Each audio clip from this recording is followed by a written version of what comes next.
Hey guys, day 6 Wednesday நம்ம என்ன topic எடுத்தோம்னா social and religious reform movement. இந்த பர்டிகுலர் டாபிக் யூனிட் 3ல ஐஎன்எம்ல இருக்கிற நேஷனல் ரினைசன்ஸ்லேயும் கவர் ஆகுது அண்ட் யூனிட் 6ல இருக்கிற அந்த சோஷியல் ரிஃபார்ம் மூவ்மெண்ட் ஆஃப் தமிழ்நாடுலையும் கவர் ஆச்சு. அதனால தான் நான் நேற்று டாபிக் ஸ்கிப் பண்ணிட்டு இதில் ஆட் பண்ணிக்கிட்டேன். ஸோ இது ஃபுல்லாக பார்த்தோம்னா 2 டாப்பிக்கில் கவர் ஆகிறதுனால நம்ம டீட்டெயிலாக படிக்கணும், நிறைய பாயிண்ட்ஸ் தேடி படிக்கணுன்றதுக்காக நான் இதை டே 6ல ஆட் பண்ணிக்கிட்டேன். அண்ட் டே 6ல நம்ம பசில்ஸுமே எடுத்திருந்தோம். இந்த 2 டாபிக் நான் எப்படி படித்தேன், ஒரு லெசனை ஃபுல்லாக எப்படி படிக்கணும் எல்லாமே இதில் டீட்டெயிலாக சொல்லியிருக்கேன். ஸோ இது புக் லெசன்ஸ்ன்றதுனால நான் பைலிங்குவலாக தமிழ் அண்ட் இங்கிலீஷ் ரெண்டுமே கம்பைன் பண்ணி சொல்லித்தர மாதிரி தான் இன்றைக்கி வீடியோ ஷூட் பண்ணியிருக்கேன். அது மட்டும் இல்லாமல் ஒரு பாயிண்ட் மிஸ் பண்ணிட்டாலுமே நான் மறுபடியும் அதை எடிட் பண்ணி கொண்டு எப்படியாவது உங்களுக்கு கொடுத்தணும்னு தான் நினச்சி இவ்வளோ பண்ணியிருக்கேன். பிகாஸ் நம்ம எல்லாருக்கும் நல்லாவே தெரியும் இந்த டிஎன்பிஎஸ்சி எக்ஸாம் பொறுத்த வரைக்கும் 1 மார்க் நம்ம விட்டால் கூட நம்மளோட ரேங்க் எவ்வளோ கீழே வந்துரும்னு. ஸோ தயவு செஞ்சு வீடியோ ஸ்கிப் பண்ணாமல் ஒரு பாயிண்ட்டும் கவனமாக நோட் பண்ணிக்கோங்க. ஸோ இந்த டாபிக்ஸ்லாம் தான் நம்ம டே 1லேருந்து டே 6 வரைக்கும் கவர் பண்ணது. இதெல்லாம் தான் நம்ம ரிவைஸ் பண்ணி இப்போ டெஸ்ட் எழுத போகிறோம். ஸோ நம்மளோட வீடியோஸ் ரெகுலராக பார்க்குறவங்க தெரியும், நம்ம மண்டே என்ன பண்ணுறேன்னு சொல்லிட்டு உங்களுக்கு டியூஸ்டே அப்டேட் பண்ணுவேன். டியூஸ்டே என்ன படிச்சேன்னு சொல்லிட்டு உங்களுக்கு வெட்னஸ்டே அப்டேட் பண்ணுவேன். ஒரு டே உங்களுக்கு டிலேவாக வரும். ஸோ இந்த லெசன் தான் இன்றைக்கி பார்க்க போகிறோம். 10th ஹிஸ்ட்ரியில் இருக்கிற unit 5 social and religious reform movements in the 19th century. So நான் ஃபர்ஸ்ட் இந்த லெசனை பற்றி, இந்த லெசனில் இருக்கிற டாபிக்ஸை பற்றி சொல்கிறதுக்கு முன்னாடி ஃபர்ஸ்ட் ஒரு லெசனை எப்படி படிக்கணும்னு உங்களுக்கு சொல்லிடுறேன். ஸோ எல்லா லெசன்லையுமே நமக்கு இன்ட்ரோடக்ஷன் கொடுத்துருப்பாங்க. இன்ட்ரோடக்ஷன்ன்றது அந்த லெசனில் இருக்கிற ஹிஸ்ட்ரியை பற்றி கொடுத்துருப்பாங்க.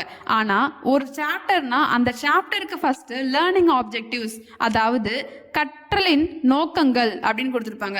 ஃபர்ஸ்ட் அந்த டேப்லெட் காலம்ல இருக்கிறதுல என்ன கொடுத்துருக்காங்கன்னு பார்த்துக்கோங்க. ஏன்னா அதை பற்றி மட்டும்தான் நீங்கள் இந்த சாப்டரில் படிக்க போறீங்க. ஏன்னா ஒரு சாப்டர் படிக்கிறதுக்கு முன்னாடி அதில் என்னென்ன இருக்குது, என்னென்ன டாபிக்ஸ் நம்ம படிக்க போகிறோம்னு தெரிஞ்சுக்கிட்டா ஒரு கியூரியாசிட்டியோட ஓகே நம்ம இது முடிச்சிட்டோம், அடுத்து வந்துட்டோம் நம்ம போயிட்டே இருப்போம். இப்போ நமக்கு எதை பற்றிலாம் படிக்க போகிறோம்னு தெரிஞ்சுக்கிட்டோம். நெக்ஸ்ட் ஸ்டெப் இன்ட்ரோடக்ஷனை ஒரு தடவை ஃபுல்லாக படிக்க போகிறோம்.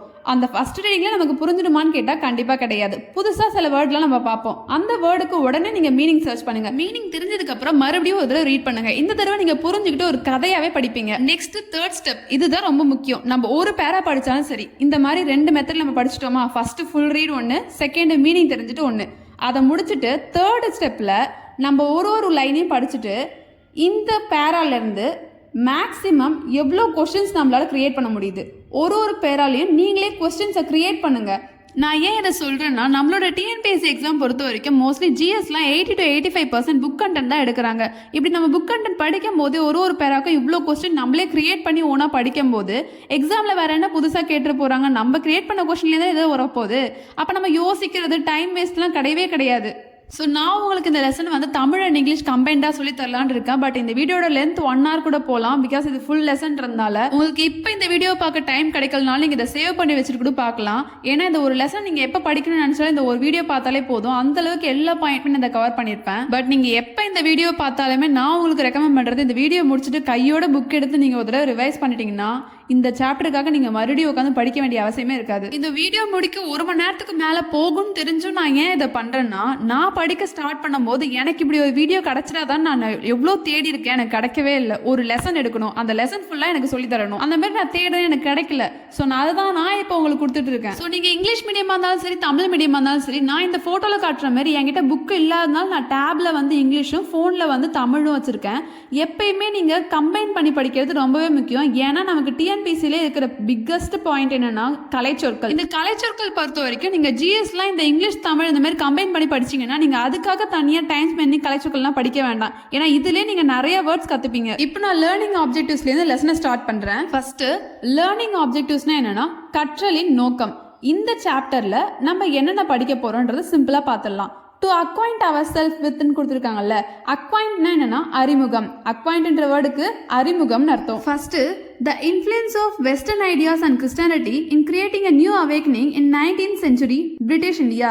அதாவது 19ஆம் நூற்றாண்டு பிரிட்டிஷ் இந்தியாவில் புதிய விழிப்புணர்ச்சியை உருவாக்கியதில் மேற்கத்திய சிந்தனைகள் மற்றும் கிறிஸ்தவ மதத்தின் செல்வாக்கு. இந்த பாயிண்ட்ல கலைச்சொல் என்னன்னா இன்ஃப்ளூயன்ஸ்னா செல்வாக்கு. இந்த மாதிரி தான் ஒரு பாயிண்ட்டும் நீங்க தமிழ் அண்ட் இங்கிலீஷ் கம்பைன் பண்ணி படிச்சுக்க போறீங்க. Introduction. English education introduced with the object of producing clerks. எதுக்காக நமக்கு இங்கிலீஷ் எஜுகேஷன் கொடுத்தாங்க? கிளர்க்ஸை ப்ரொடியூஸ் பண்ணுறதுக்காக தான். ஆப்ஜெக்ட்னா குறிக்கோள். இந்த நோக்கமாக தான் நமக்கு இங்கிலீஷ் எஜுகேஷன் கொடுத்துருக்காங்க. Also producer new English educated middle class. இந்த கிளாஸோட டிஃப்ரென்ஸை கொண்டு வரதுக்காகவே பண்ணியிருக்காங்க. This class came under the influence of western ideas and thoughts. இந்த மிடில் கிளாஸில் அவங்களோட கல்ச்சர், அவங்களோட தாட்ஸ் வந்து நிறையவே இன்ஃப்ளூயன்ஸ் ஆயிருக்கு. இன்ஃப்ளூயன்ஸ் என்ன பார்த்தோம்? செல்வாக்குன்னு பார்த்தோம். Christianity also had its effect on the newly emerging middle class. Christianity அவங்களோட மதமுமே நிறைய இந்த கிளாஸ்க்குள்ள கொண்டு வந்திருக்காங்க. Though small in number, the educated middle class began to take a lead in political as well as in reform movements.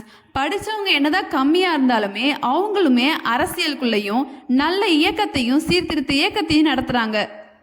The Indian reformers were, however, quite hesitant to subject their old notions and habits to critical scrutiny.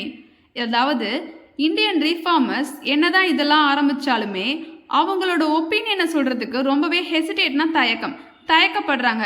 Critical ஸ்க்ரூட்டினா ஆய்வு. தமிழில் கொடுத்துருக்காங்க பாருங்க. கல்வி அறிவு பெற்ற இந்நடுத்தர வர்க்கம் எண்ணிக்கையில் சிறிதாக இருந்தாலும் அரசியலிலும் சீர்திருத்த இயக்கத்திலும் தலைமை வகித்து தொடங்கினர். இருந்த போதிலும் இந்திய சீர்திருத்தவாதிகள் தங்களுடைய பழைய கருத்துக்களையும் பழக்க வழக்கங்களையும் விமர்சனபூர்வமான ஆய்வுக்கு உட்படுத்த பெரிதும் தயங்கினர். Instead, they attempt to harmonize both Indian and Western culture. Their ideas and their actions help to mitigate social evils such as sati, female infanticide, and child marriage, and various superstitious beliefs. Superstitious beliefsனா என்னன்னா மூட நம்பிக்கைகள். இங்க மிட்டிகேட்னா என்னன்னா எதிர்ப்புன்னு அர்த்தம். இதுக்கு எல்லாமே அவங்க opposing பண்றாங்க. அப்போசிங்னாலும் எதிர்ப்பு. இங்க கொடுத்துருக்காங்க பாருங்க. அதற்கு பதிலாக அவர்கள் இந்திய பண்பாட்டிற்கும் மேலை பண்பாட்டிற்கும் இடையே இணக்கத்தை ஏற்படுத்த முயன்றனர். இருந்த போதிலும் அவர்களுடைய கருத்துக்களும் செயல்பாடுகளும் உடன்கட்டை ஏறுதல், அதாவது சதி, பெண் சிசு கொலை, குழந்தை திருமணம் போன்ற அனைத்து வகையான கண்மூடித்தனமான மத நம்பிக்கைகளை மற்றும் சமூக தீமைகளையும் கட்டுப்படுத்த உதவியது. ஸோ நான் நினச்சதை விடவே இந்த வீடியோ ரொம்ப லென்த்தாக போகும் போல். இது உங்களுக்கு ரொம்ப யூஸ்ஃபுல்லாக இருக்குன்னு சொல்லி தான் நான் ஸ்டார்ட் பண்ணுறேன். பட் இது உங்களுக்கு வேணுமா, இல்லை இது வேண்டாம், இது ஸ்கிப் பண்ணிடலாம், ஃபுல் லெசன்லாம் வேண்டாம், டெய்லி டாஸ்க் மட்டும் பார்த்துக்கலாம் அப்படின்னு நினச்சிங்கன்னா நீங்கள் அதுவுமே கமெண்ட் பண்ணுங்கள். அப்படி நீங்கள் வேணும்னு சொன்னீங்கன்னா நான் ஒரே வீடியோவை கொடுக்காம கொஞ்சம் பிளேலிஸ்ட்டாக கொஞ்சம் ஈஸியாக அப்பப்போ பார்த்துக்கிற மாதிரி இன்னும் ஒரு பிளேலிஸ்ட் க்ரியேட் பண்ணி நான் பார்ட் பை பார்ட் வீடியோஸை நான் கொடுத்துட்றேன். ஸோ இன்றைக்கோட பசில்ஸ்மே என்னால் காட்ட முடியல. ஆல்ரெடி வீடியோ வந்து ஒரு 7 minutes மேலே போயிடுச்சு. நான் பசில்ஸ்மே தனியாக வந்து நான் எப்படி ப்ராக்டிஸ் பண்ணேன்ற வீடியோ கொடுத்துட்றேன். ஸோ இன்றைக்கி வந்து ஃப்ரைடே, சாட்டர்டே, சண்டே நாளைக்கு 2 நாள் டெஸ்ட்டு. நான் ஆல்ரெடி பாதி ரிவிஷனே முடிச்சிட்டேன். இன்னும் கொஞ்சம் ரிவிஷன் இருக்குது, அதை முடிச்சுட்டு நாளைக்கு 2 நாள் டெஸ்ட்டு. நாம் இது வரைக்கும் படித்த டாபிக் எங்கெங்கெல்லாம் இருக்குன்னு அதெல்லாம் கலெக்ட் பண்ணி வச்சுருக்கேன். ஸோ நாளைக்கு என்னென்ன டாபிக் நான் டெஸ்ட் எழுதுனேன் அதோட ஸ்கோர் என்னென்னு உங்கள் கூடமே நான் ஷேர் பண்ணிக்கிறேன். நீங்களுமே படிக்கிறதா இருந்தால் நாளைக்கு உங்களுக்கு கொஸ்டின் கொடுக்குறேன் டெலகிராமில். நீங்களுமே அதை ப்ராக்டிஸ் பண்ணி டெஸ்ட் எழுதலாம். உங்களோட ஸ்கோருமே நீங்கள் அதில் ஷேர் பண்ணுங்கள். இந்த மாதிரி ஃபுல் லெசன் டீச்சிங் வீடியோ உங்களுக்கு வேணும்னா கமெண்ட் பண்ணுங்கள். நான் அதையுமே கண்டினியூ வீடியோ போடுறேன். So thank you so much.